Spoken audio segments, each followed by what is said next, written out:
IMF 지난 주말에 발표에 의하면 한국의 명목 GDP 규모가 세계 13위로 하락할 전망입니다. 한국 GDP 규모는 2016년 세계 10위권에 진입해서 2020년 9위까지 올랐다가 윤석열 정부가 들어선 2022년 12위로 하락한 후에 계속 10위권 밖에 머물고 있습니다.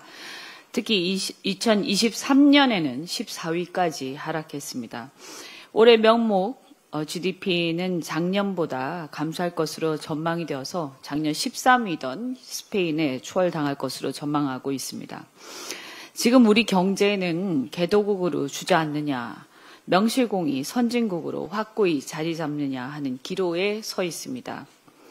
올해 IMF 경제성장률 전망이 1.0%고 신흥 개도국은 3.7%, 또 선진국 1.4%라는 평균에 비해서 보면 굉장히 낮은 수준입니다.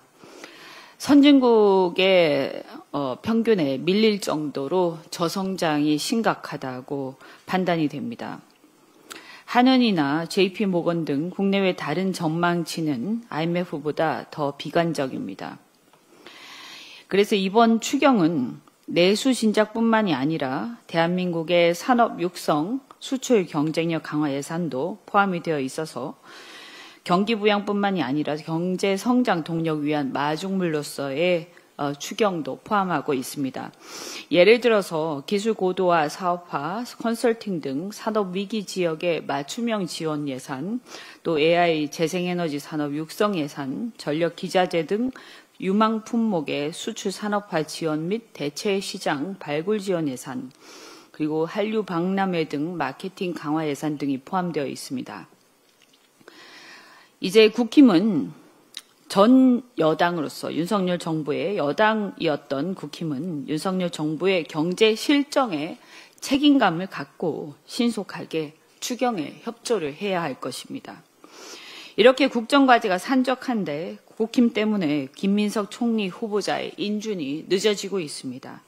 앞서서 송원석 원내대표가 주장하고 있는 국민청문회에 대한 비판들도 있었지만 나경원 의원은 단식 농성이 아니라 처음 듣는 숙식 농성을 하고 있습니다.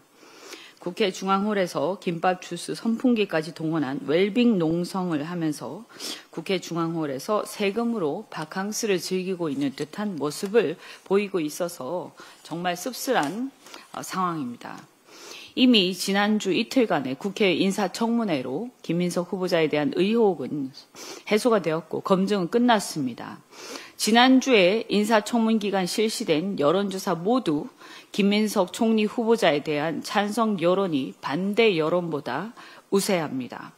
과거에 박근혜, 윤석열 정부 총리 후보자에 비교하면 민심은 명백히 총리 후보자 인준에 빨리 협조하라는 것을 가리키고 있습니다.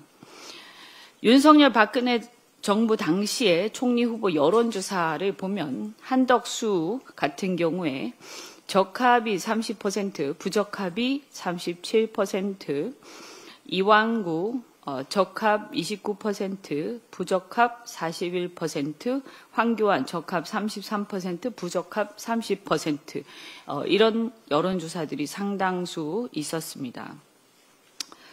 이렇게 그 여론을 보더라도 국민들은 빨리 협조해라 이렇게 하고 있는데 국힘은 지금 계속해서 발목 잡기로 일관하고 있습니다. 국힘은 윤석열 정부 3년간의 실정과 그리고 12.3 계엄을 통해서 나라를 망친 빚을 우리 국민께 지고 있음을 명백히 깨닫기 바랍니다. 더 이상 나라의 국익을 해치지 말고 국민 여론을 살펴서 총리 인준에 협조하시고 김민석 후보자가 산적한 국정과제, 대한민국 경제가 다시 회복되는데 정말 헌신할 수 있도록 협조를 제발 해주시기를 간곡히 부탁드립니다. 감사합니다. 이상 발언을 모두 마치고 당대표